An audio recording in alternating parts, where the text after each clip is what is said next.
A wooden box covered in pure gold. On the outside, just over a meter long. On the inside, according to the biblical text itself, the literal presence of the creator of the universe. 2 men touched it without authorization. They died instantly. An entire army captured it as a war trophy.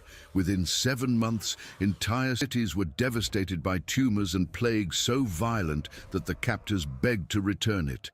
And when 70 men from an Israelite village made the mistake of opening the lid and looking inside, the text of 1 Samuel records a number that makes the blood run cold.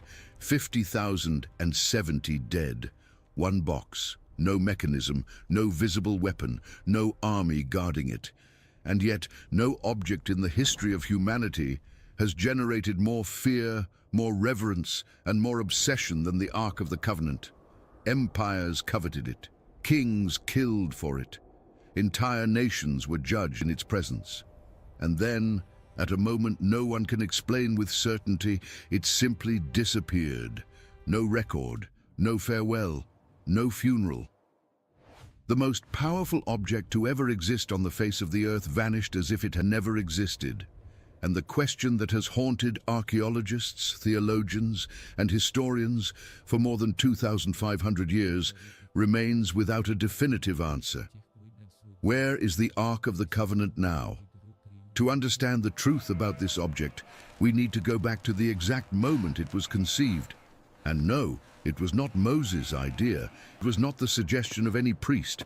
The order came directly from God. And the level of detail in this order is, in itself, disturbing. We are in the Sinai Desert, around 1446 BC, according to the most accepted chronology. The people of Israel have just left Egypt. Thousands of people are camped in the middle of absolutely nothing, sand, rock, and merciless sun. Moses climbs Mount Sinai and stays there for 40 days, 40 nights, no food, no water. Alone in the presence of something the text describes as a consuming fire on the mountaintop, a thick cloud that covered the entire peak with lightning and thunder so violent that the people in the camp below trembled with fear. It is in this setting that God gives Moses the design for the ark, and pay attention to the details because they reveal something most people have never noticed. Exodus chapter 25, starting from verse 10. God does not speak in vague terms. He doesn't say build a beautiful box. He specifies every inch. The ark was to be made of acacia wood, not just any wood, specifically acacia, one of the few trees that survive in the Sinai Desert. 2.5 cubits long, 1.5 cubits wide, 1.5 cubits high. In modern measurements, approximately 3 feet 9 inches long, by 2 feet 3 inches wide, by 2 feet 3 inches high. A box that would fit inside a compact car. But this box was to be overlaid with pure gold, inside and out. Beaten gold covering every millimeter of the surface. Around the upper edge, a gold molding. The Hebrew text uses the word zer, which means crown. The ark had a crown, and on the sides 4 rings of cast gold, 2 on each side, through which poles of acacia wood, also overlaid with gold, would pass. And here enters a detail that most people completely ignore. Exodus says something strange. The poles were never to be removed, never. The poles were to remain inside the rings permanently. Think about that.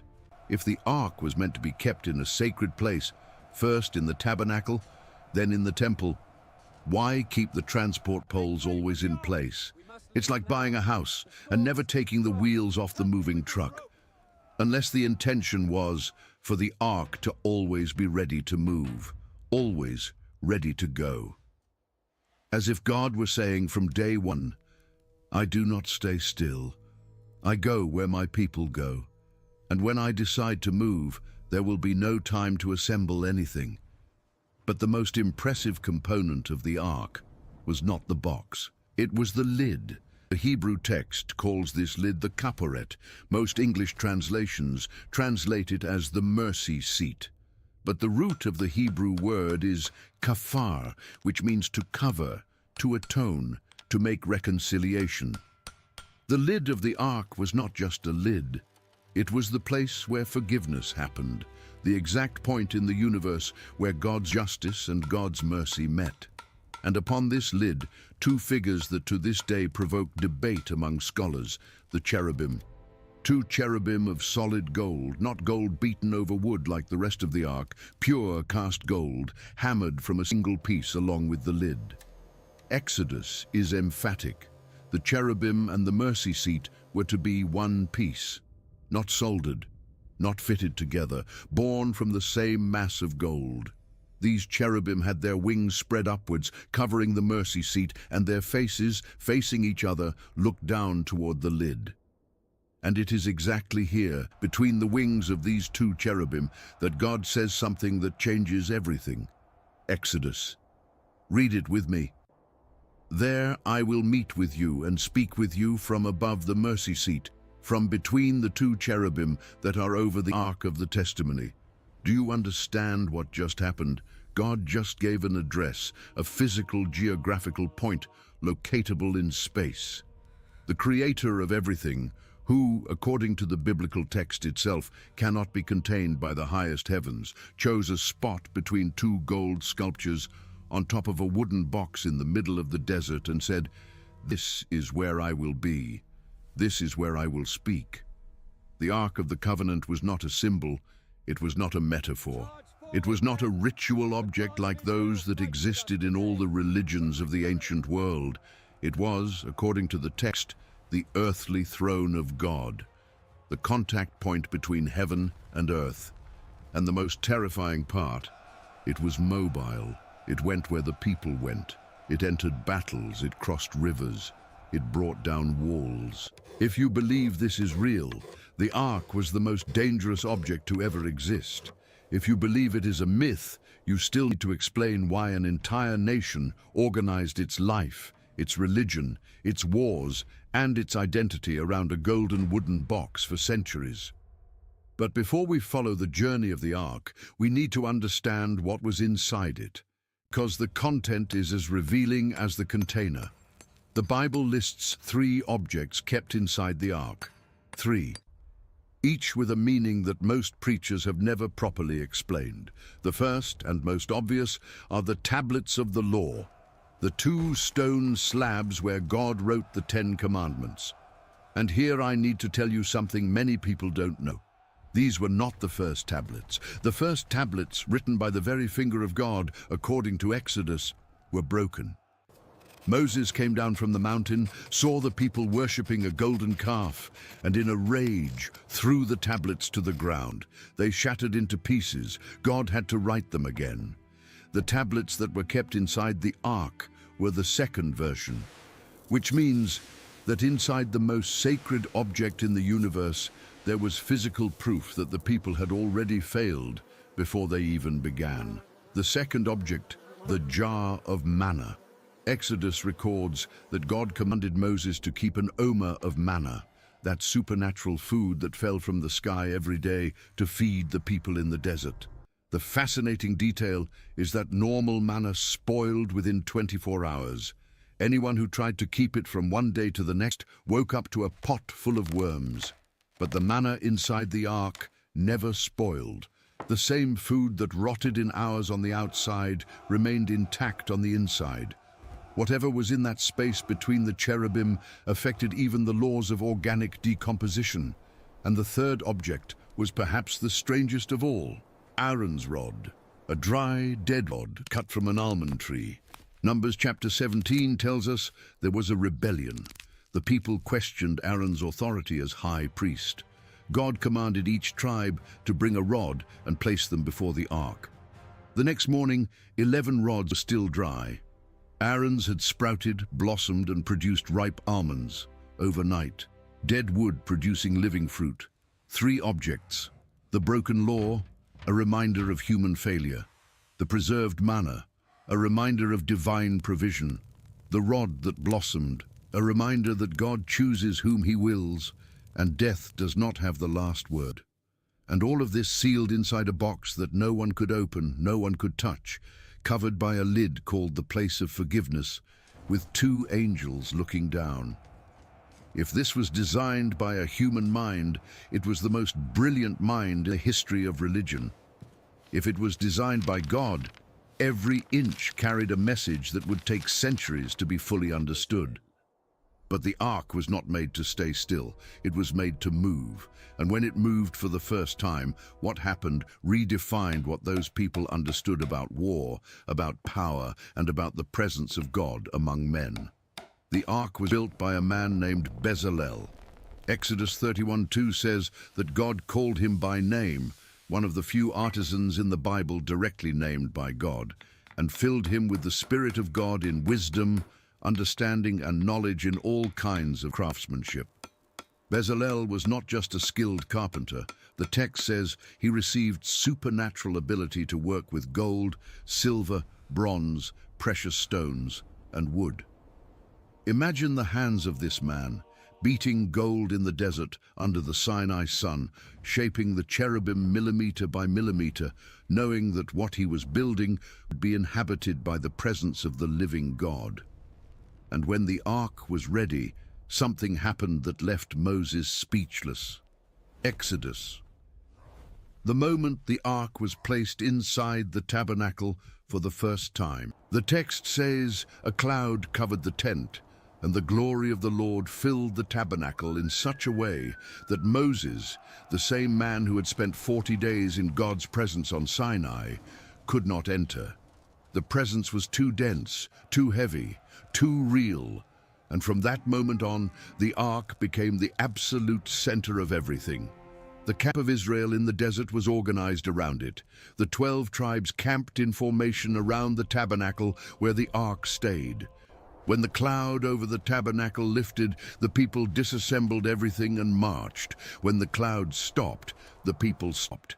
The ark dictated when they slept, when they woke up, where they went, and when they stopped. One object controlled the life of an entire nation. Numbers says the ark went ahead of the people during the marches at a distance of a 3-day journey. 3 days ahead. The ark went first, alone, carried by the Levite priests at the front of everything, as if it were clearing the way, preparing the ground, facing whatever lay ahead before the people arrived. And it is exactly in this context of marching that the ark performs the first truly impossible thing recorded in the Bible after the plagues of Egypt, the Jordan River, Joshua chapter 3. Moses had already died. Joshua was the new leader, and the people were standing on the east bank of the Jordan, looking at Jericho on the other side. The problem, the text specifies it was harvest time, the only period of the year when the Jordan overflowed.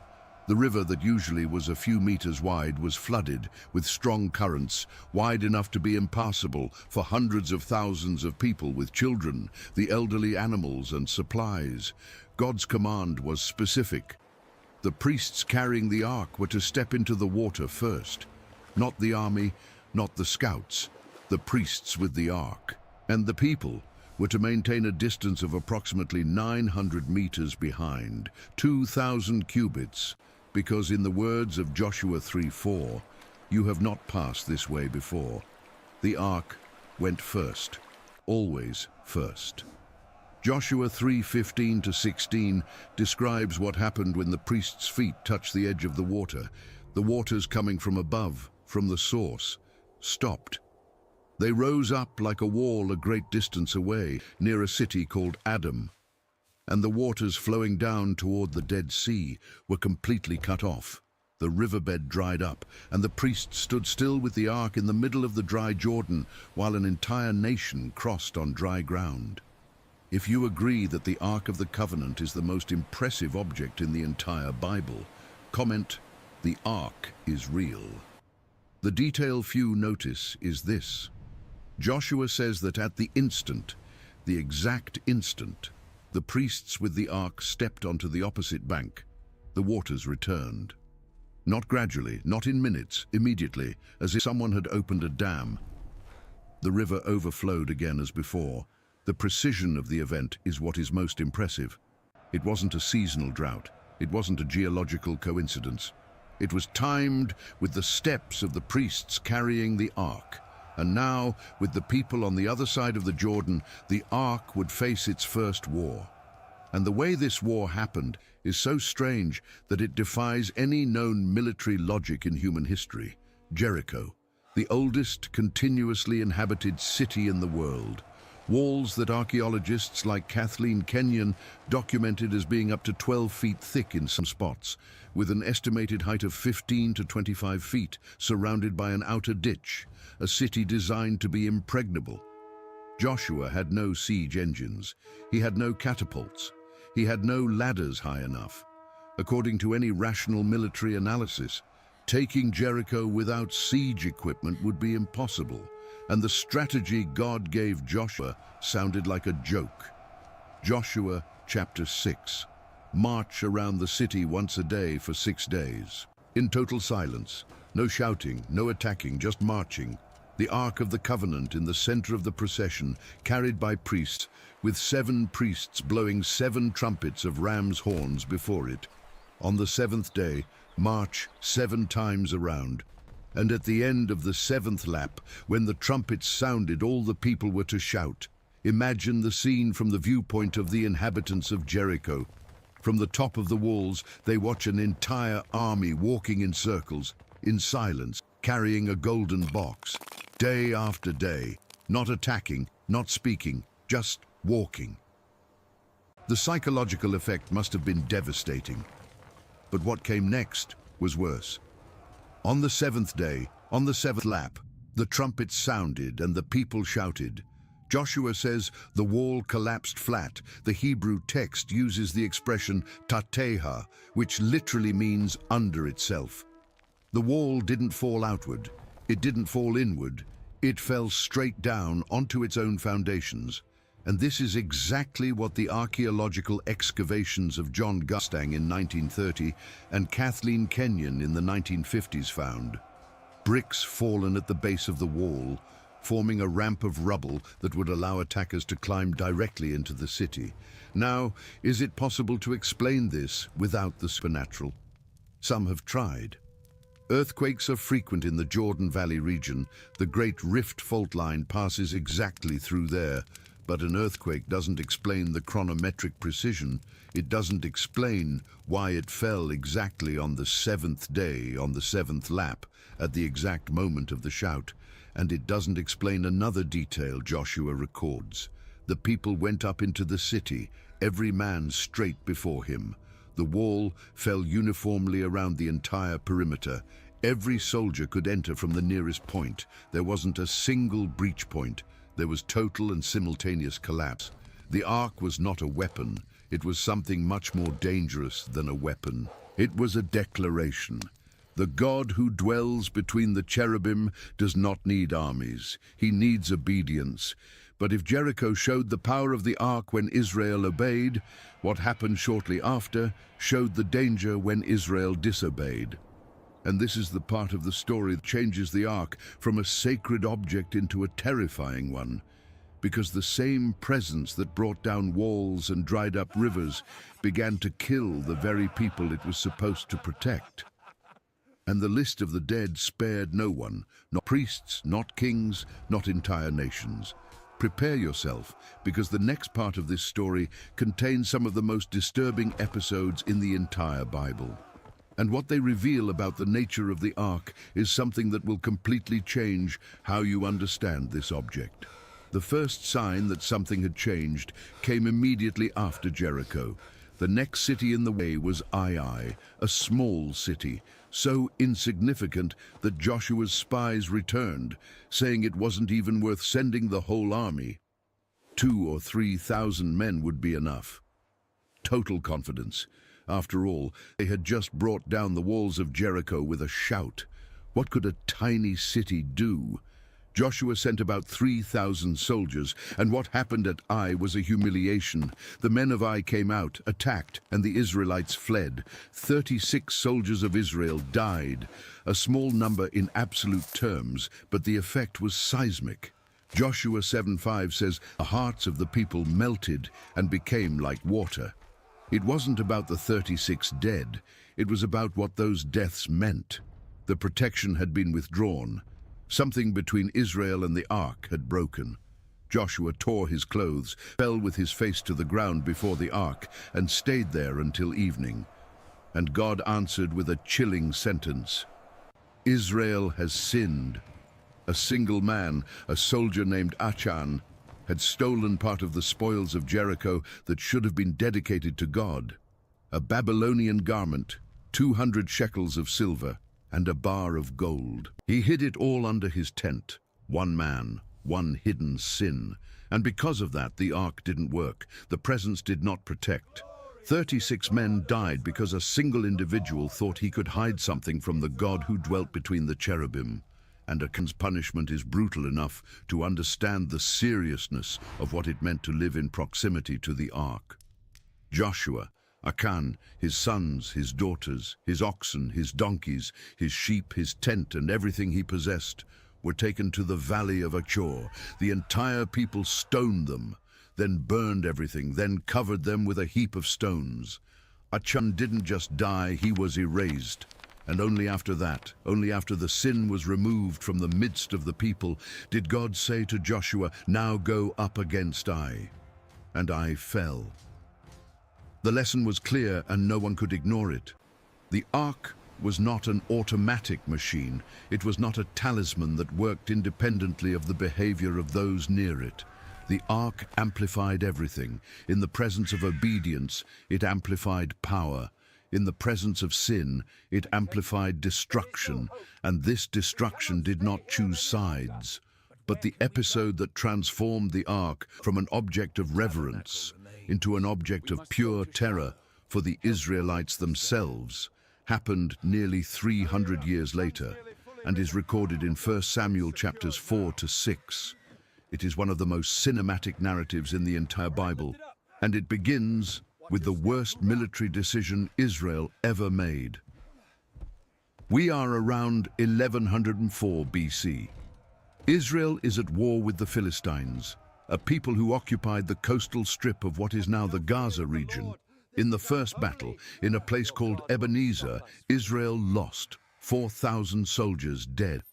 And when the survivors returned to the camp, the elders asked a question that reveals how far they had distanced themselves from the original understanding of the ark. They asked, "Why has the Lord defeated us today before the Philistines?"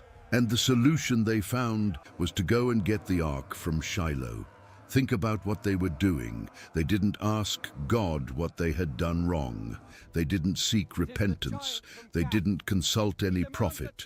They simply decided to bring the ark to the battlefield as if it were a good luck charm, as if the power was in the box and not in the God who dwelt above it. The ark arrived at the Israelite camp carried by the two sons of the high priest Eli, Hophni and Phinehas. And the text makes sure to record in previous chapters that these two men were corrupt. 1 Samuel says literally that they were sons of Belial and did not know the Lord. They stole the offerings of the people. They slept with the women who served at the entrance of the tabernacle. And now these two men were carrying the Ark of the Covenant into battle. When the Ark entered the camp, the people shouted so loudly that the earth shook. 1 Samuel 4:5. The shout was so intense that the Philistines in the opposite camp heard it and asked what was happening. And when they learned that the ark of the God of Israel had arrived, something remarkable happened. They were afraid. 1 Samuel 4:7. Woe to us! Who will deliver us from the hand of these mighty gods? These are the gods who struck the Egyptians with all the plagues in the wilderness. The Philistines knew the reputation of the ark. They had heard the stories. The terror was real, but then the Philistine commanders did something the Israelites didn't expect. Instead of fleeing, they strengthened themselves. 1 Samuel 4:9. Be strong and conduct yourselves like men, O Philistines, so that you do not become slaves to the Hebrews. And they attacked. The result was apocalyptic. Israel didn't just lose, they were massacred. 30,000 infantry soldiers dead. 30,000, a number almost 10 times greater than the previous defeat. Hophni and Phinehas, the two corrupt priests carrying the ark, dead. And the unthinkable happened. The Ark of the Covenant was captured, taken as war booty by the Philistines.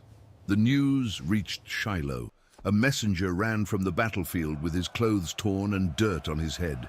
When he arrived, the high priest Eli, 98 years old, blind, sitting on a chair by the gate, was waiting for news.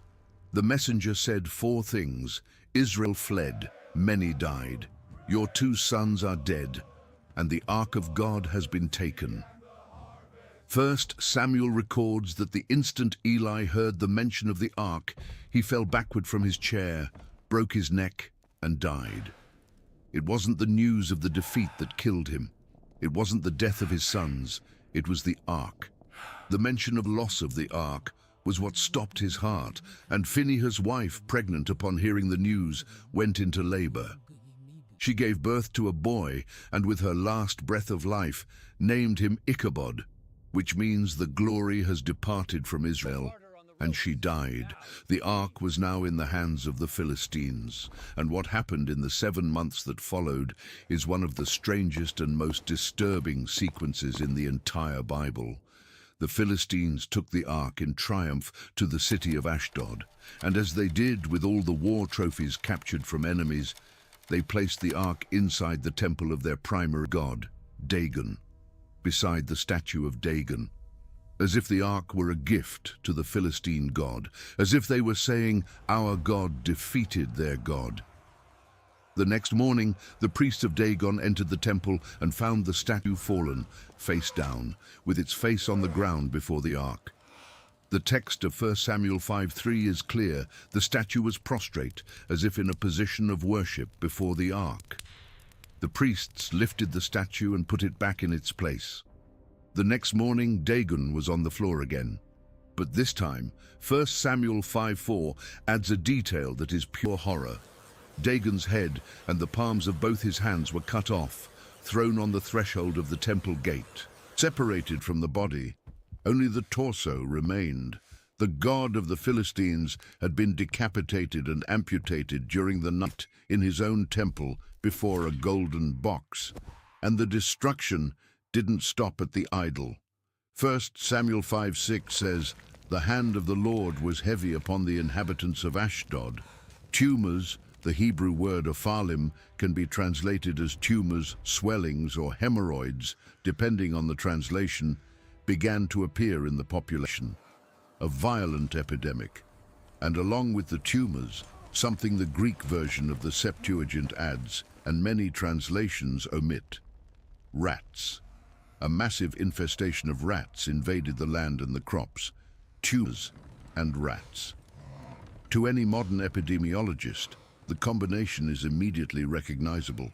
These are the classic symptoms of the bubonic plague. The bacterium Yersinia pestis is transmitted by fleas from rodents and causes swelling in the lymph nodes, buboes, which is exactly what the text describes. If this connection is correct, the ark brought upon the Philistines a plague that would be the same one that would kill a third of Europe 3,000 years later, in the Black Death of the 14th century. The inhabitants of Ashdod didn't take long to understand. 1 Samuel 5:7. "The ark of the God of Israel must not stay with us, for his hand is severe upon us and upon Dagon our God." They decided to send the ark to another Philistine city. They chose Gath. Gath received the ark. The plague came with it. 1 Samuel 5:9. Tumors on the men of Gath, from the least to the greatest. Total panic. Gath passed the ark to Ekron, and when the inhabitants of Ekron saw the ark arriving, the text says they cried out, literally shouted, "They have brought the ark of the God of Israel to us to kill us." 1 Samuel records absolute terror. No one wanted that object. The ark wandered among the Philistine cities like a bomb being passed from hand to hand. Every city that received it was devastated. It was 7 months. 7 months of systematic destruction. And finally, the Philistine leaders summoned their priests and diviners and asked the only question that mattered. What do we do with the Ark of the God of Israel? The response of the Philistine priests is fascinating from an anthropological point of view. They said, "Do not return it empty, send along with it a guilt offering." And the offering they prescribed reveals the exact level of suffering they had faced.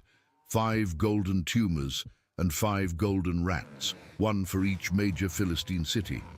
Gold replicas of the tumors that had devastated their bodies and the rats that had invaded their lands. It is a confession cast in precious metal. It is a pagan people admitting, through their own religious categories, that the God of the golden box was real and that they had made a catastrophic error. But the Philistine priests added something more, a test. 1 Samuel 6:7, take a new cart, 2 cows that are nursing and have never been put under a yoke.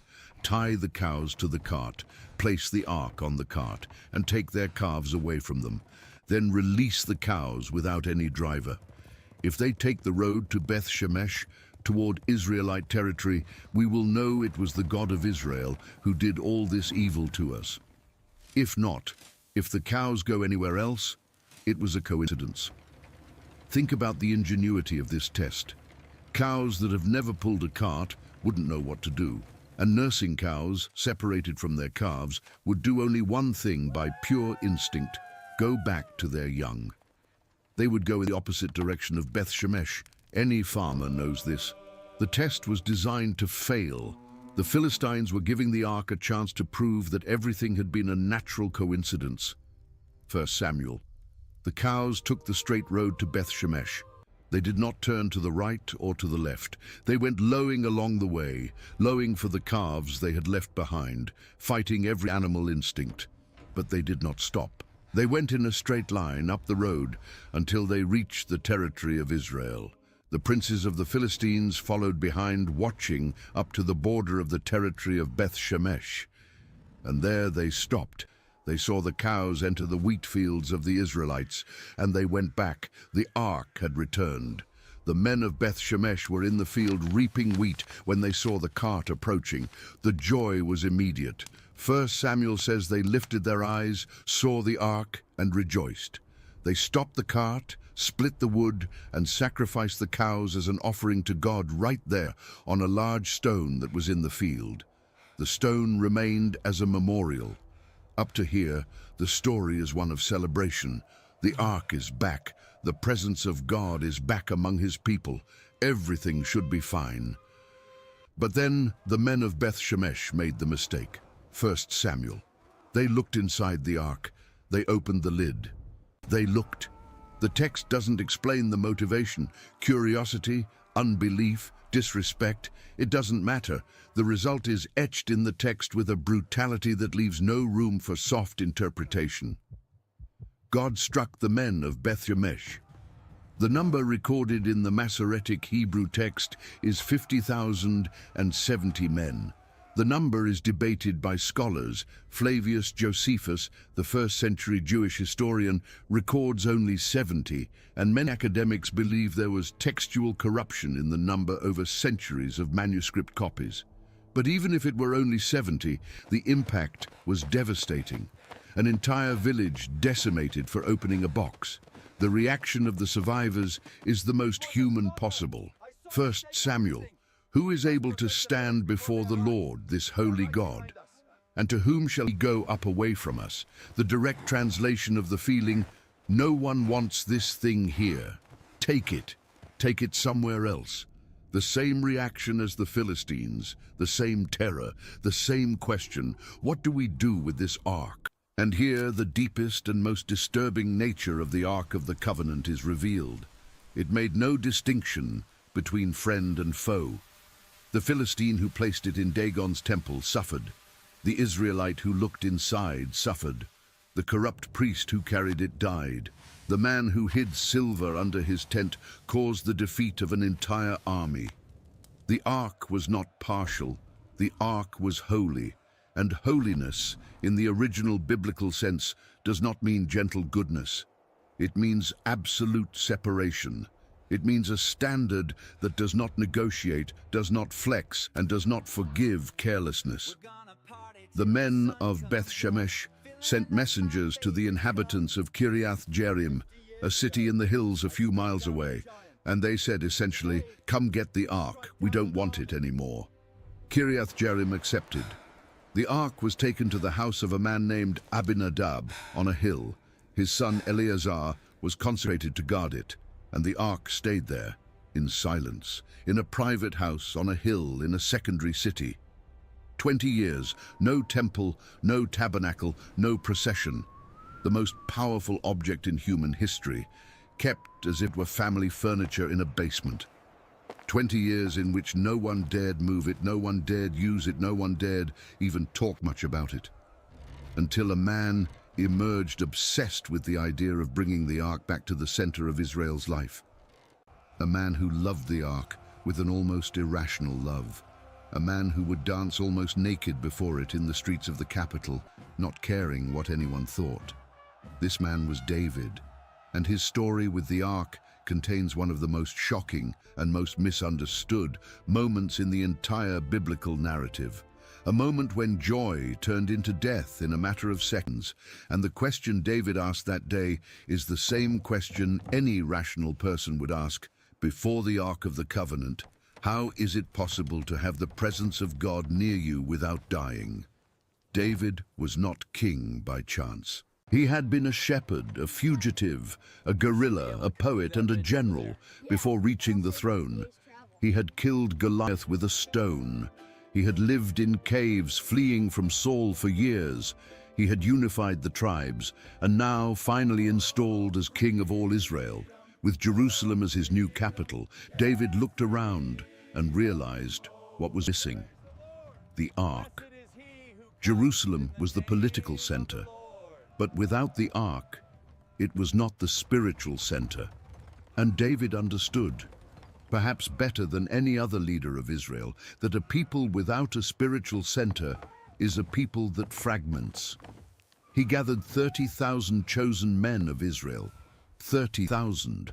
It wasn't a transport operation, it was a national procession, an event that should mark the beginning of a new era. The ark would be brought from the house of Abinadab in Kiriath Jearim to Jerusalem, to the city of David, to the heart of the kingdom. 2 Samuel 6:3. They put the ark of God on a new cart, a cart built specifically for the occasion, new, clean, dedicated.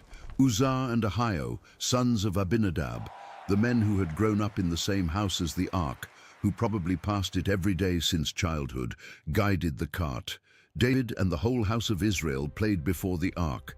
Harps, lyres, tambourines, cymbals, sistrums, music at maximum volume, total celebration.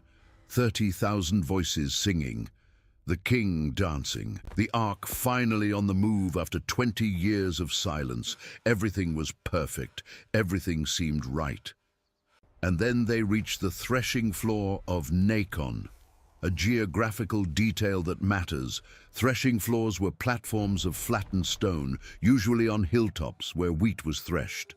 The surrounding terrain used to be irregular, and when the cart reached that threshing floor, the oxen stumbled. The cart tilted, the ark swayed, and Uzzah did the most natural, most instinctive, most humanly understandable thing someone could do. He reached out his hand and steadied the ark so it wouldn't fall. 2 Samuel 6:7. The anger of the Lord burned against Uzzah, and God struck him there for his irreverence. And Uzzah died right there beside the ark of God. He died instantly for holding the ark, for preventing it from falling to the ground, for doing exactly what any person would do by reflex. The music stopped, the cymbals went silent, 30,000 men froze, and David, the man who had faced Goliath, who had survived Saul, who had conquered Jerusalem, David became angry, and he became afraid. 2 Samuel 6:8 says David was indignant because the Lord had broken out against Uzzah. The Hebrew word for David's reaction, kara, is the same used to describe intense rage. David was furious with God, and immediately after he was terrified. 2 Samuel 6:9.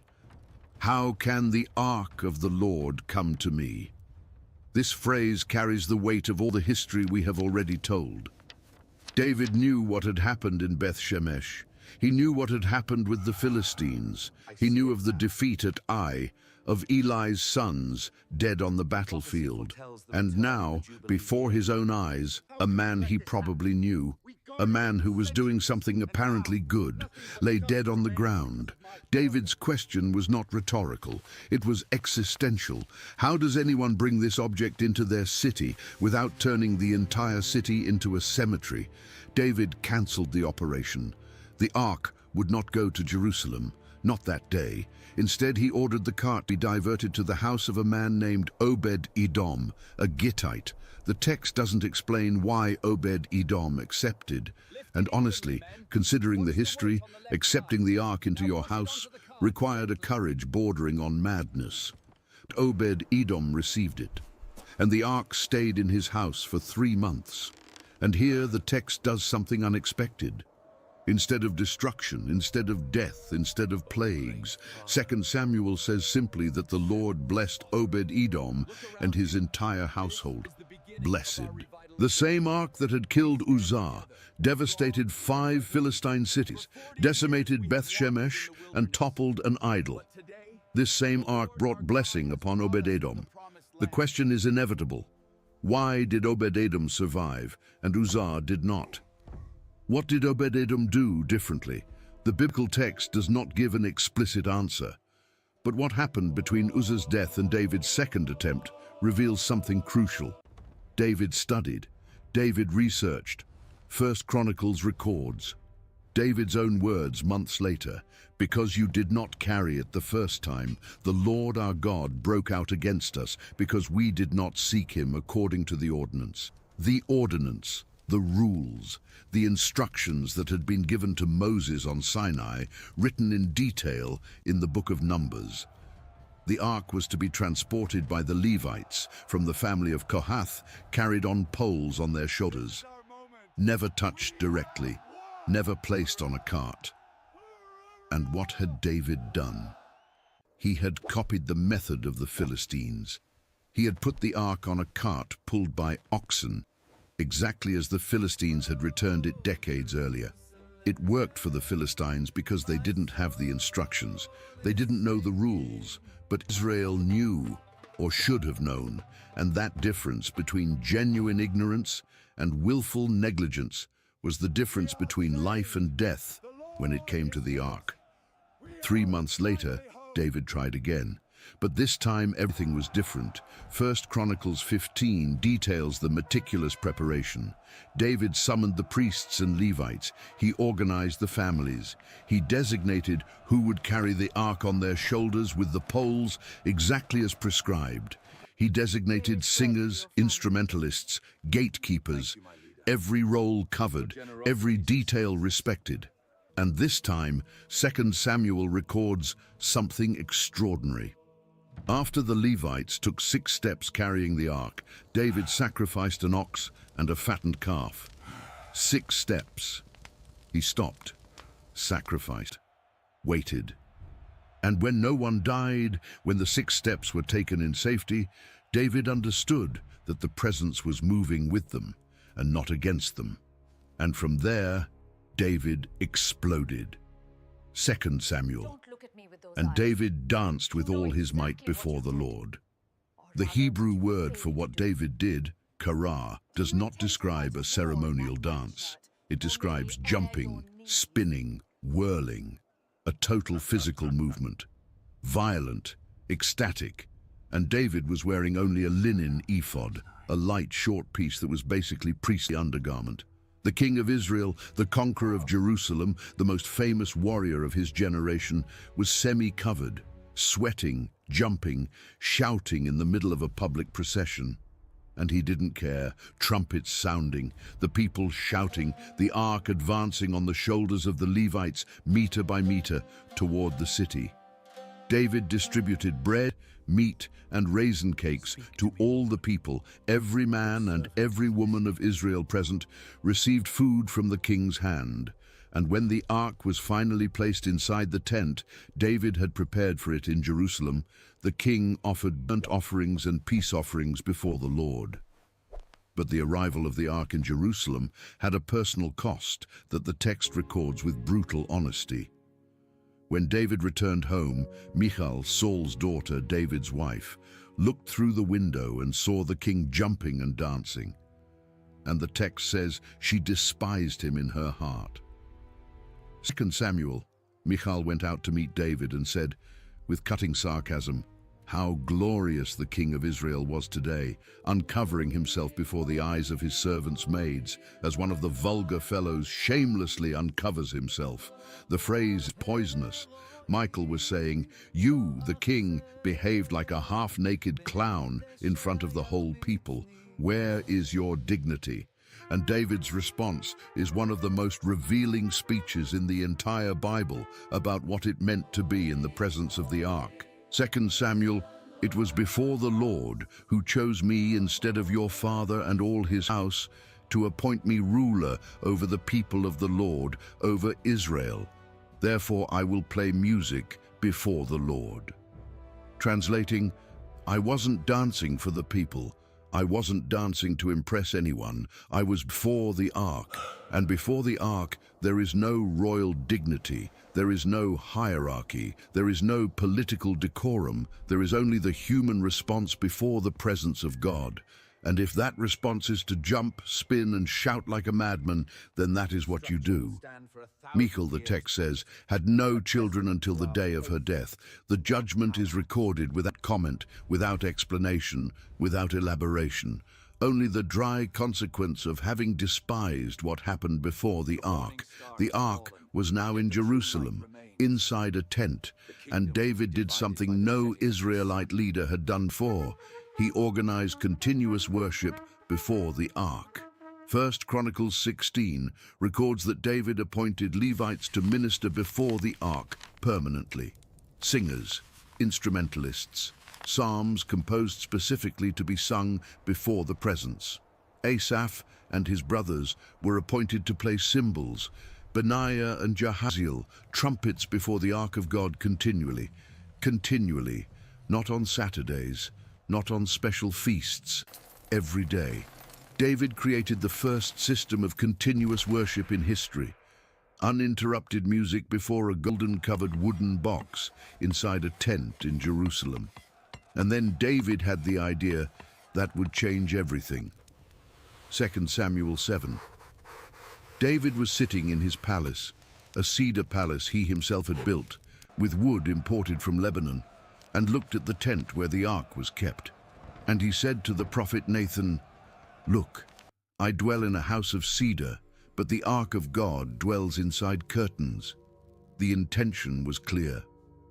David wanted to build a temple, a permanent, magnificent structure worthy of the object he considered the most important in the world. Nathan initially supported the idea, but that night, God spoke to Nathan, and the answer was not what anyone expected. God said to David, "You will not build a house for me, but I will build a house for you." And the house God promised David was not a building. It was a dynasty, a lineage, a throne that would last forever.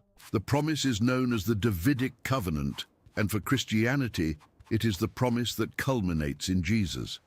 For Judaism, it is the promise that still awaits fulfillment in the Messiah. And it all began because a man looked at a tent and thought the ark deserved more. David did not build the temple, but he spent the rest of his life preparing everything so that his son would do it. 1 Chronicles 22 records the scale of the preparation: 100,000 talents of gold, 1,000,000 talents of silver, bronze and iron beyond measure, countless cedar wood, workers, stonecutters, masons, carpenters, artisans of all specialties gathered before a single stone was even cut. David did not live to see the temple, but he designed every detail. And when Solomon, his son, finally took over the construction, he was following the plans David had drawn, plans that, according to 1 Chronicles, came directly from the hand of the Lord, like the plans Moses received for the tabernacle centuries before. The construction of Solomon's temple lasted 7 years. 1 Kings 6 describes the dimensions: 60 cubits long, 20 wide and 30 high. Converting to modern measurements, approximately 90 feet long, 30 wide and 45 high. It wasn't gigantic by modern standards. A medium-sized church in any city could have similar dimensions. But what those walls contained was something the ancient world had never seen. The interior was lined entirely with cedar. No stone was visible. And over the cedar, gold. 1 Kings. The entire altar covered in gold, the walls covered in gold, the floor covered in gold, the doors covered in gold. Cherubim of olive wood with a 15-foot wingspan each, covered in gold. Every hinge, every chain, every ornamental detail, gold. Solomon's temple was literally a gold box inside a stone box. And inside the innermost room, the Holy of Holies, the Debir, there was only one object, a wooden box covered in gold with 2 cherubim on the lid, carrying inside it 2 stone tablets written by the finger of God. The dedication of the temple is recorded in 1 Kings 8, and it is one of the most cinematic moments of the Old Testament.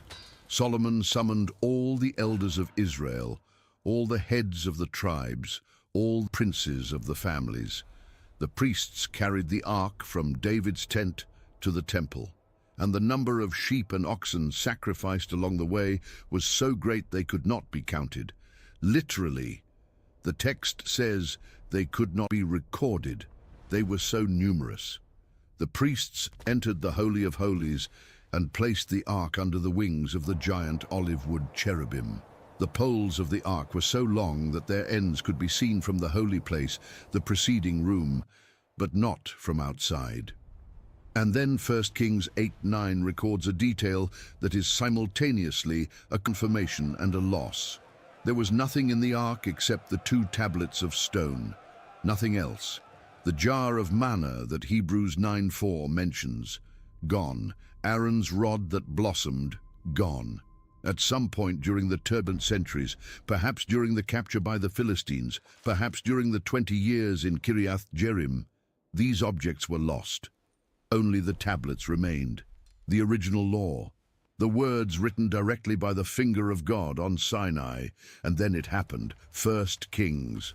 When the priests came out of the Holy of Holies, the cloud filled the house of the Lord, same cloud that had descended on Sinai, the same cloud that had covered the tabernacle in the desert, the same presence that traveled with Israel for 40 years. Now it filled Solomon's temple with such absolute density that 1 Kings says the priests could not stand to minister. They could not stay on their feet. They could not continue their rituals. The presence was so intense, so physically overwhelming, that men trained for sacred service had to leave. Solomon looked at the cloud consuming the interior of the temple and said, "The Lord said that he would dwell in thick darkness." Thick darkness. God's presence was not light. It was a darkness so concentrated it had weight, a darkness that pushed out any human being. The ark had found its home. After centuries of desert, of temporary tents, of private houses, of captures and returns, the ark rested in a structure built exclusively for it, in the center of the capital of the most prosperous kingdom Israel had ever known. And for approximately 370 years, there it stayed, in the silence of the Holy of Holies, in the absolute darkness of a room without windows, without torches, without any human light source.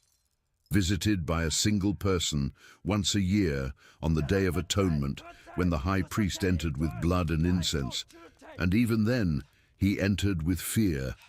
But empires do not last forever.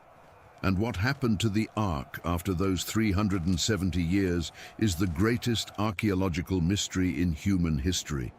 Because at some point between Solomon's reign and the destruction of Jerusalem, the Ark of the Covenant vanished, and no one knows where it went. Let's be precise about what we know. Solomon died around 930 BC. The destruction of the temple by Nebuchadnezzar happened in 586 BC.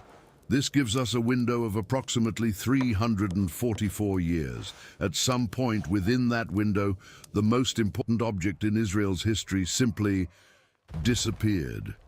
And the most disturbing thing is not that the ark vanished, it's that almost no one in the biblical text seems to have noticed. Or if they did, they didn't record it. The silence is deafening. But before we enter the mystery of the disappearance, we need to understand what happened to Israel during those 3.5 centuries, because the context explains a lot. When Solomon died, his son Rehoboam took the throne, and immediately, catastrophically, he did everything wrong.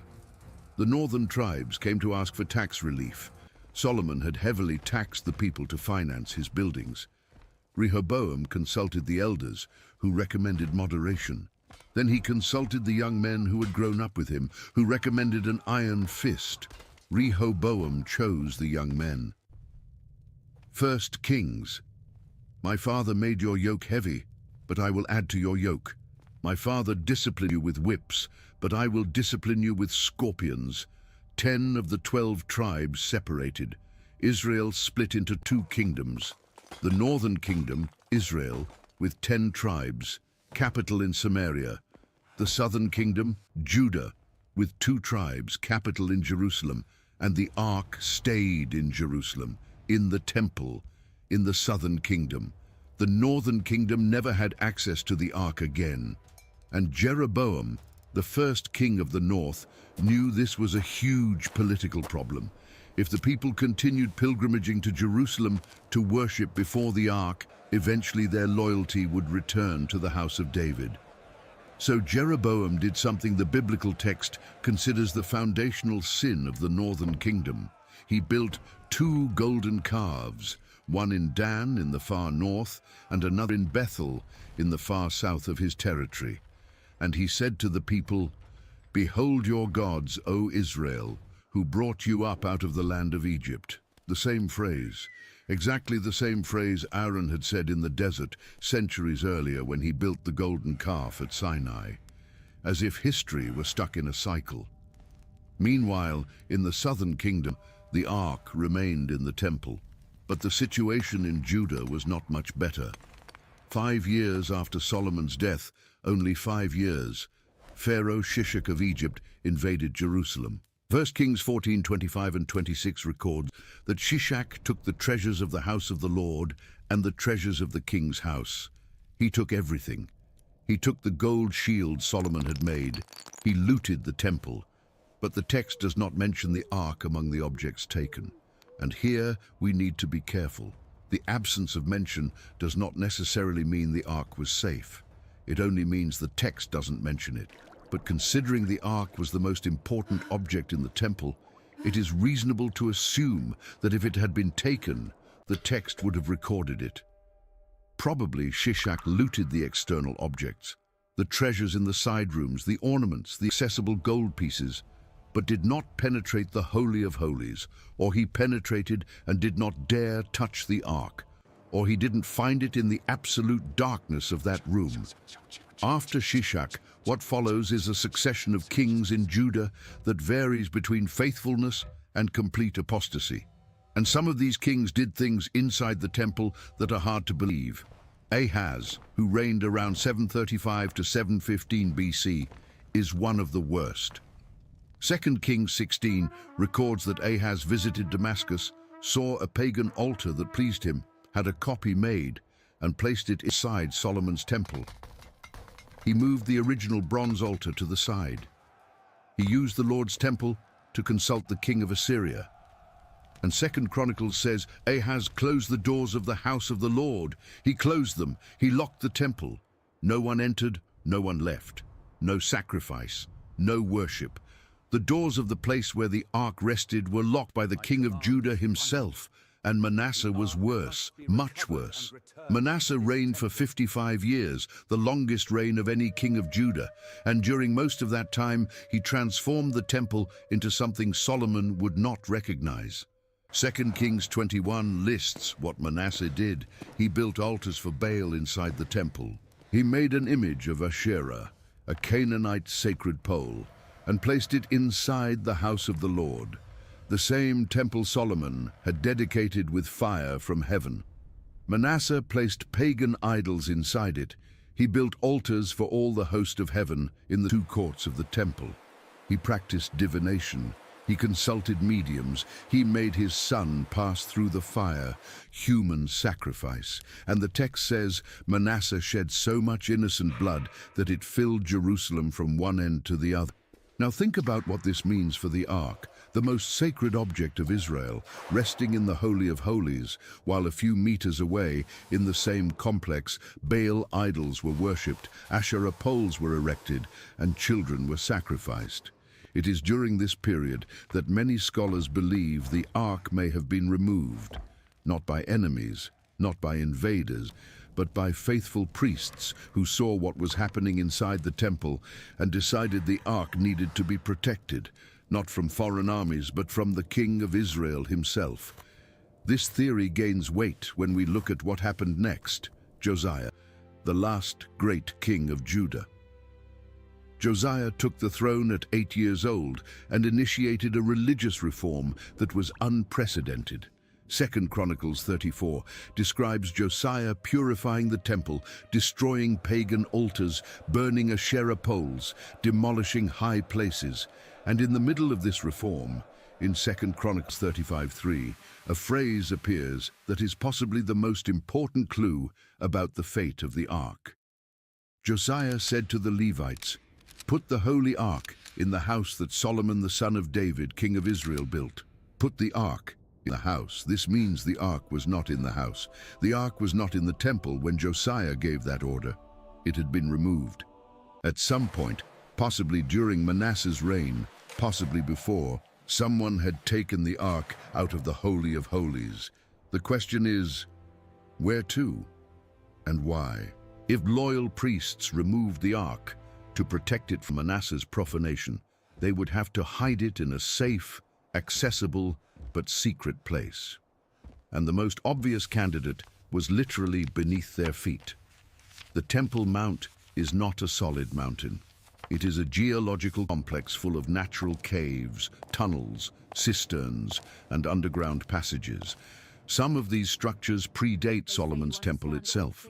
Others were excavated over centuries for water storage, emergency passages, or storage. Jewish tradition, preserved in the Talmud, specifically in the treatise Yoma, states that there were secret chambers under the temple. And a rabbinic tradition dating back to the Second Temple period states that King Josiah, knowing the temple would eventually be destroyed, hid the Ark in one of these underground chambers. The Babylonian Talmud, treatise Yoma 53b-54a, specifically discusses where the Ark was hidden. But that is only one of the theories. There are at least 4 main traditions about what happened to the Ark, and each has evidence, defenders, and problems. The first is what we just described, the underground theory. The Ark is under the Temple Mount, in some sealed chamber, waiting to be found. The obvious problem is that the Temple Mount is today one of the most politically sensitive places on the planet. The Dome of the Rock and the Al-Aqsa Mosque are built over it. Any archaeological excavation on site is politically impossible, and the few attempts made over centuries generated diplomatic crises.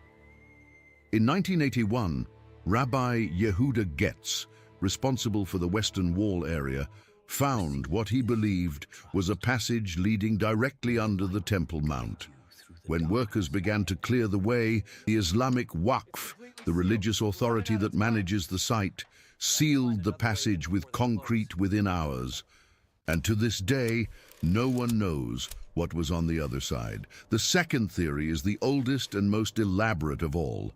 It is the Ethiopian tradition. And it doesn't say the Ark disappeared.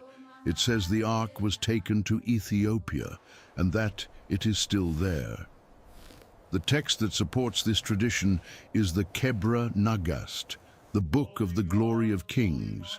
a 14th century Ethiopian manuscript that tells the story of the Queen of Sheba, her visit to Solomon, and the son born from that encounter. According to the Kebra Nagast, the Queen of Sheba, called Makeda in Ethiopian tradition, traveled to Jerusalem to test Solomon's wisdom. The visit is confirmed by the Bible. 1 Kings 10 describes the meeting in detail, but the Kebra Nagast adds what the Bible omits. During the stay, Solomon and Makeda had a son. His name was Menelik. According to tradition, Menelik grew up in Ethiopia but traveled to Jerusalem as a young man to meet his father. Solomon received him with honor and wanted him to stay as heir, but Menelik decided to return to Ethiopia. And here, the story becomes extraordinary. When Menelik left, he, or his companions, took the Ark of the Covenant with him. In some versions, Solomon allowed it. In others, it was a theft. And in others still, God himself orchestrated the transfer. The Ark, according to this tradition, traveled from Jerusalem to Egypt, went down the Nile, reached Ethiopia, and was placed in a sanctuary in the city of Aksum, the ancient capital of the Aksumite Empire. And according to the Ethiopian Orthodox Church, the Ark is still there, today, in a small chapel in the complex of the Church of Our Lady Mary of Zion, in Aksum, in northern Ethiopia. There is a guardian, a single monk, chosen for the lifelong post, who is the only person in the world authorized to see the Ark. He never leaves the chapel complex. Never. He lives there until he dies, and before dying, he designates his successor. No scholar, no archaeologist, no head of state has ever been allowed to see the object inside that chapel. No photograph, no filming, no scientific analysis. The only thing the outside world knows is what the guardians say. The Ark is there. It is real, and it will not be shown to anyone. For the Ethiopians, this is not an archaeological issue. It is a matter of faith. Ethiopia considers itself the legitimate guardian of the Ark for 3,000 years. Each of the more than 35,000 Ethiopian Orthodox churches has a replica of the Ark, called a tablet, inside it. The tablet is the most sacred object of each church, kept in the Holy of Holies, visible only to priests. Ethiopian civilization in many ways was built around the presence of the Ark. But the Ethiopian theory has serious historical problems. The Kebra Nagast was compiled in the 14th century, more than 2,000 years after the events it describes.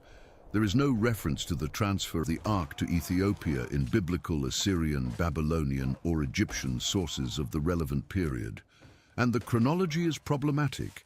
If Menelik took the Ark during Solomon's reign, how was the Ark still in the temple decades later when Pharaoh Shishak invaded? How did Josiah order the Ark returned to the temple centuries later if it was already in Ethiopia? Defenders of the Ethiopian theory respond in various ways. Some suggest what remained in the temple after Menelik's departure was a copy. Others propose alternative chronologies. But for most academic historians, the Ethiopian theory is more national theology than factual history. The third theory is perhaps the most painful. It is the theory of destruction. And it says simply that the Ark was destroyed when Nebuchadnezzar razed Jerusalem in 586 BC. 2 Kings 25 describes the destruction with meticulous detail. The Babylonians broke the bronze pillars of the temple. They broke the bronze stands. They broke the bronze sea. That huge basin in the courtyard, they took all the gold, all the silver, all the bronze. They took the pots, the shovels, the snuffers, the basins, the censers.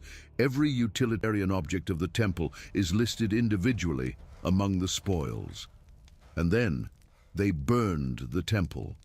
They burned the house of the Lord, the king's house, and all the houses of Jerusalem. Everything great, everything significant, set on fire. Now, the list of objects taken by Nebuchadnezzar is extremely detailed. Bronze pots are mentioned, snuffers are mentioned, but the Ark of the Covenant, the most valuable, most famous, most gold-covered object of the entire temple, does not appear on the list. It is not mentioned among the spoils taken to Babylon. It is not mentioned among the destroyed objects. It simply is not mentioned.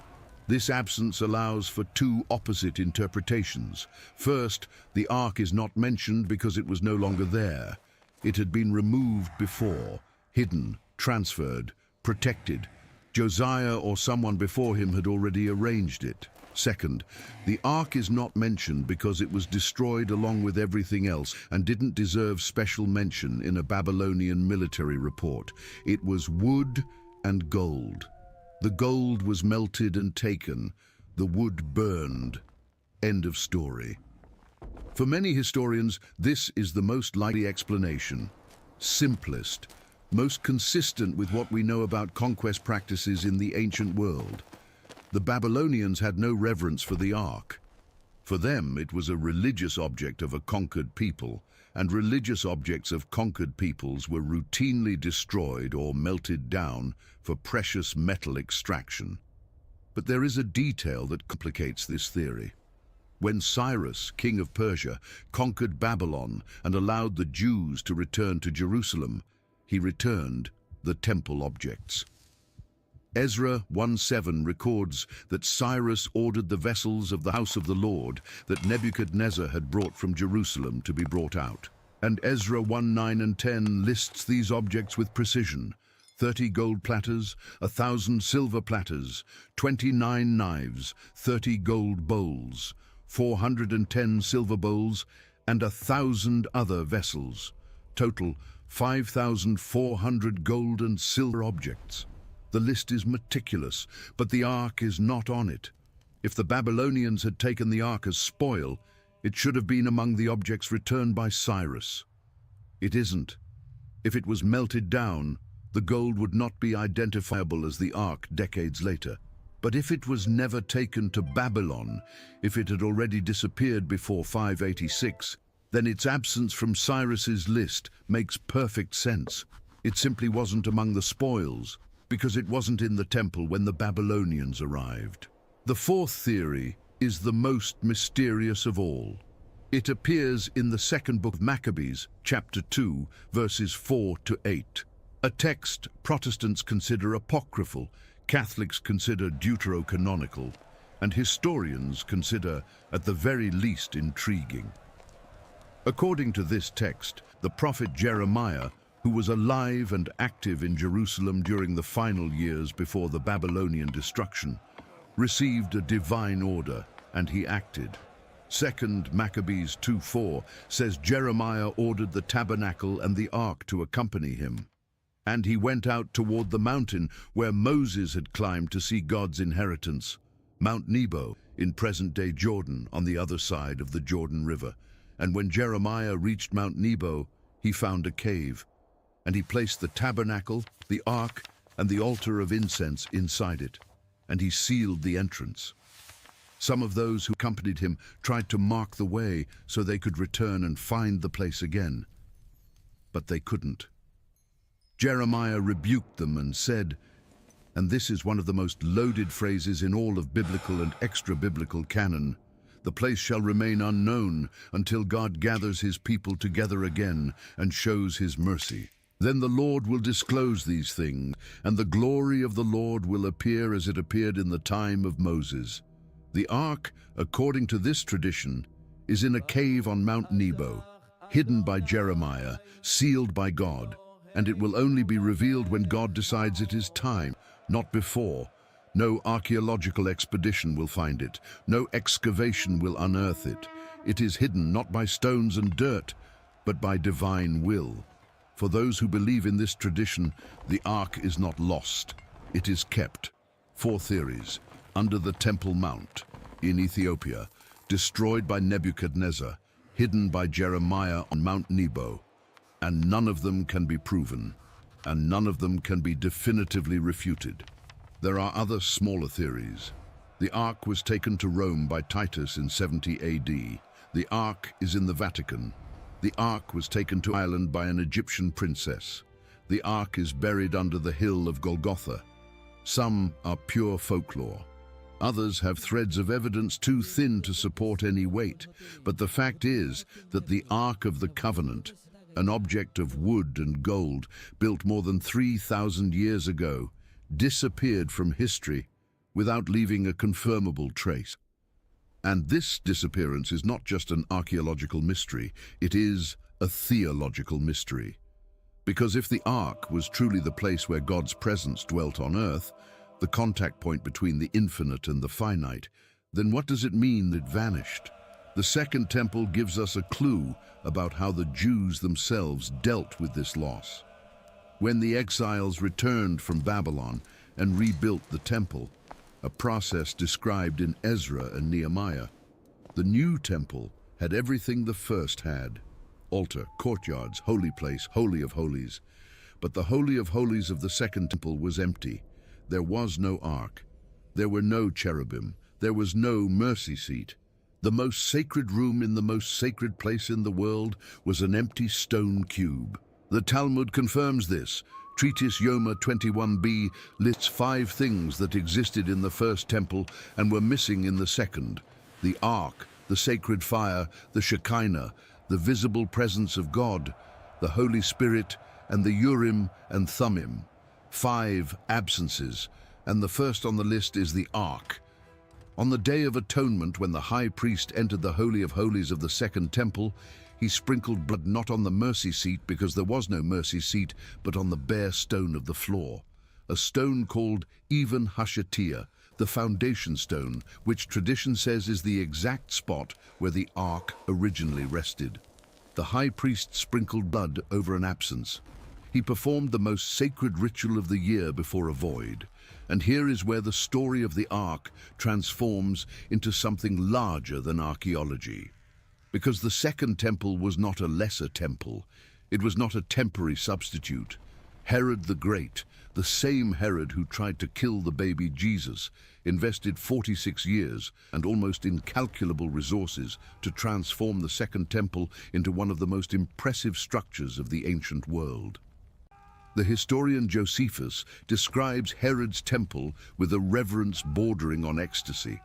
The stones of the outer wall weighed up to 500 tons each. The courtyard could hold 400,000 people. The doors were covered in gold and silver.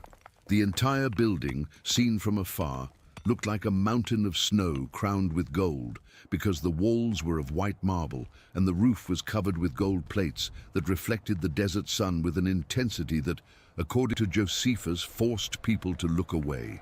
It was the largest architectural project in the entire region. And in the center of all that, in the heart of that mountain of marble and gold, in the innermost room, the most protected, the most sacred, there was nothing. An empty space, a stone on the floor, and the memory of something that had been there and was no longer. But the Jews continued. They continued offering sacrifices. They continued celebrating the Day of Atonement. They continued entering the Holy of Holies once a year. They continued treating that empty space as the most sacred place on earth. And this reveals something profound about the nature of faith, that it does not depend on the visible object, that the absence of the ark did not mean the absence of God, or maybe it did. Because that is exactly the theological tension that dominated Second Temple Judaism. Some rabbis argued that the Shekinah, the manifest presence of God, never left the temple site, even without the ark. Others said that without the ark, God's full presence no longer dwelt among men in the same way, and others still saw, in the absence of the ark, a sign. The old covenant was transforming into something new, something that no longer depended on a physical object in a stone room. This temple, the empty temple, the temple without an ark, lasted until 70 AD, when the Roman legions of Titus besieged Jerusalem and destroyed it with a brutality that to this day is difficult to process. Josephus, who was Jewish but wrote for Rome, documented the siege in details that make anyone swallow hard. The famine inside the city was so extreme that mothers cooked their own children. It's not a metaphor. Josephus cites names, he describes scenes.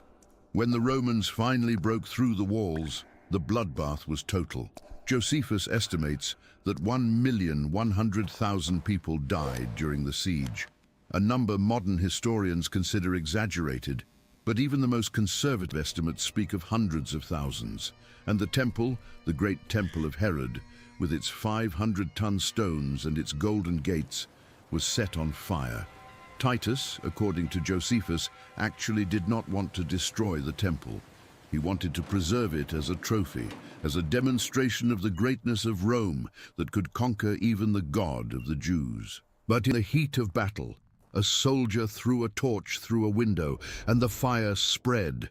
The gold that lined the inner walls melted and ran between the stones. And later, when the fire went out, the Roman soldiers dismantled the temple stone by stone to extract the gold solidified in the cracks. That is why not one stone was left upon another. It wasn't just destruction, it was mining. Now, the Arch of Titus, which still stands in Rome, in the Roman Forum, a few meters from the Colosseum, shows in relief the spoils of the temple being carried in triumphal procession through Rome. You can clearly see the menorah, the seven-branched candelabrum, being carried by Roman soldiers. You can see the table of the showbread. You can see silver trumpets, but the ark does not appear. If the ark still existed in some form inside the temple complex, even hidden in underground chambers, the Romans would likely have found it. They dismantled the entire temple. They excavated between the stones looking for melted gold. They searched every room, every passage, every storage area, and they did not find the ark. Or if they found it, they didn't recognize it. Or they didn't care enough to represent it on the Arch of Titus, along with the other trophies. But that seems unlikely. The ark was famous in the ancient world. Its reputation went beyond the borders of Israel. The Romans knew what it was. If they had found it, they would have displayed it. The most likely conclusion is that when Titus destroyed the temple in 70 AD, the ark had not been there for centuries. It had already disappeared much earlier. It was already an absence within an absence. And after 70 AD, the search for the ark became something else. It ceased to be a matter of priests hiding a sacred object and became an obsession that crossed entire civilizations. The Knights Templar, that Christian military order founded in 1119 AD, established their headquarters exactly over the Temple Mount. 9 knights, 9 years, living and working over the ruins of Solomon's Temple. The official version is that they protected Christian pilgrims in the Holy Land. But since the 19th century, a persistent theory states that the Templars were, in fact, excavating, looking for something under the Temple Mount, and that they found it. In 1867, a team of British engineers, led by Lieutenant Charles Warren of the Palestine Exploration Fund, mapped a network of tunnels under the Temple Mount. Some of these tunnels showed signs of medieval excavation. Templar tools were found in the tunnels. The knights had been down there. But what they found, if they found anything, no one knows. The Templar legend fueled centuries of speculation. The Ark is in Rosslyn Chapel in Scotland. The Ark is under Chartres Cathedral in France. The Ark was taken to Oak Island in Canada. Each of these theories has its passionate defenders and its published books.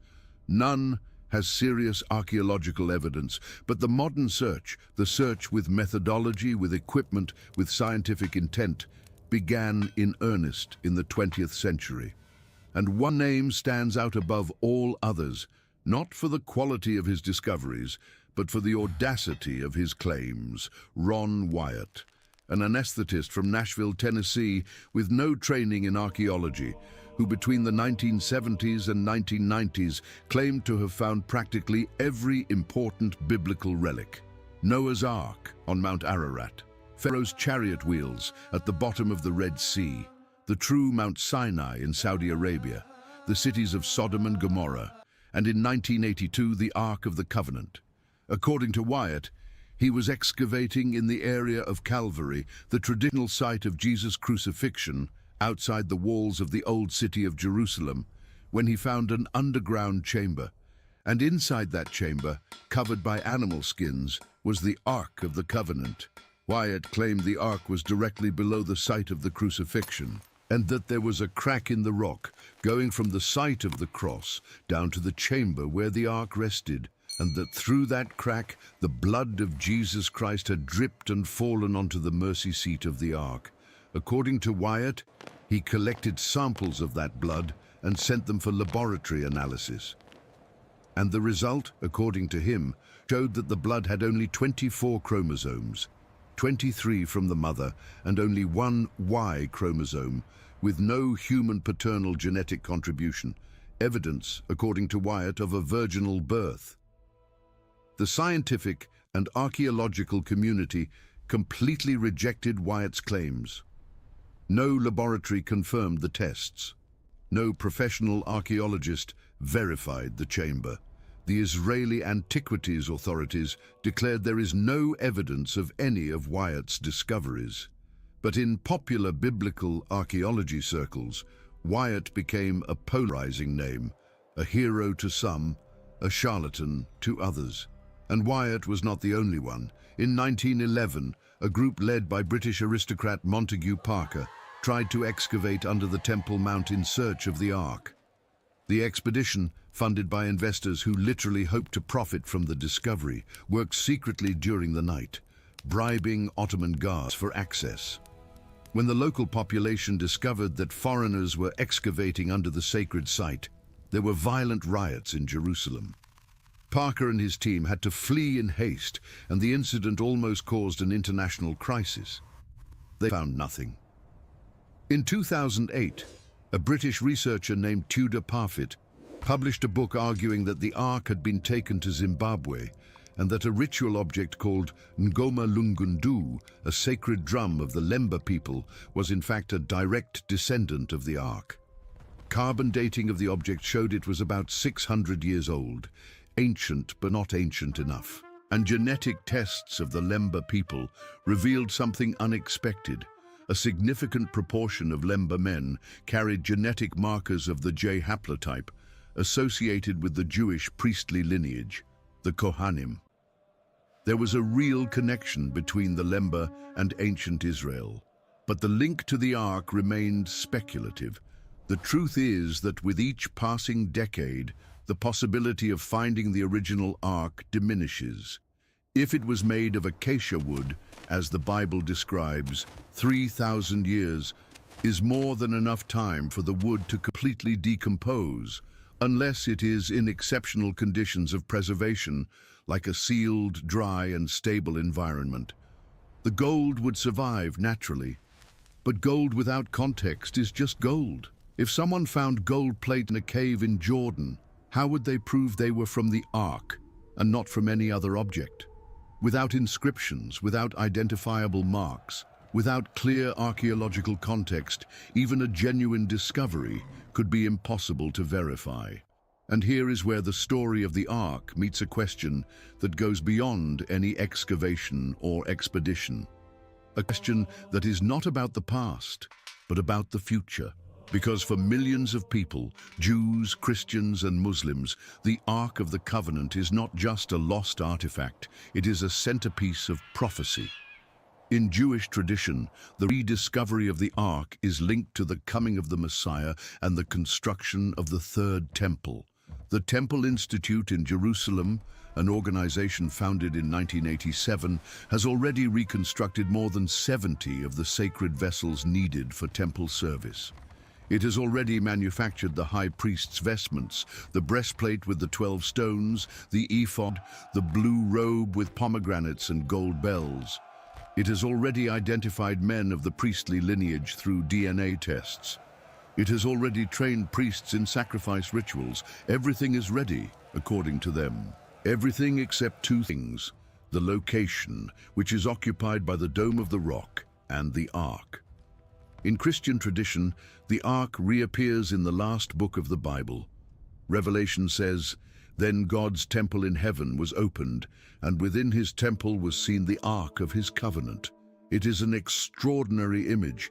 The Ark that disappeared from earth is seen in heaven. not found in a cave, not unearthed in an excavation, but revealed in the celestial temple of which the earthly temple was only a copy. For many Christian theologians, this passage suggests that the physical search for the ark is ultimately irrelevant. The earthly ark was a shadow. The original was always in heaven. And what it represented, God's direct presence among men, manifested in a completely different way. Not in a wooden and gold box inside a stone room, but in a person. The Gospel of John, chapter 1, verse 14, "And the Word became flesh and dwelt among us." The Greek word used by John is eskenosin, which literally means pitched his tent, tabernacled. It is the same image, God dwelling in the midst of the people, not in a box, in a person. In Islam, the Ark, called Tabut al-Sakina, also has a prophetic role. The Quran mentions the Ark in Surah Al-Baqarah, verse 248, as a sign of royal legitimacy. And later, Islamic traditions associate the reappearance of the Ark with end times events, specifically the coming of the Mahdi, the messianic figure of Islam. According to some of these traditions, the Ark will be discovered in the waters of the Sea of Galilee, or under a mountain in Turkey, or in a cave in the Holy Land, and its discovery will be one of the signs that the end is near. 3 religions, 3 billion people, and for all of them, the Ark is not a closed chapter.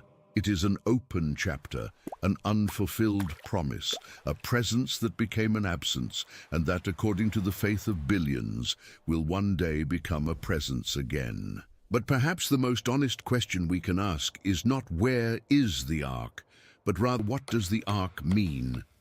Because when you look at the complete history, from Sinai to the disappearance, what you see is not just the trajectory of an object. It is the trajectory of an idea. The idea that the transcendent can touch the material, that the infinite can inhabit the finite, that there is a point, a physical, real, locatable point where heaven and earth meet. This idea is older than Israel, older than Moses, older than Abraham. It appears in practically every human civilization that has ever existed. The Sumerians had their ziggurats, stairway to heaven. The Egyptians had their pyramids, ascension machines. The Greeks had Olympus. The Hindus had Mount Meru. Each culture, in different ways, built a place where the divine descended and the human ascended. The Ark was the Israelite version of this universal idea, but with a radical difference. In all other traditions, the contact point was fixed, a mountain, a temple, a geographical place that did not move. But the Ark moved. It was carried. It traveled with the people.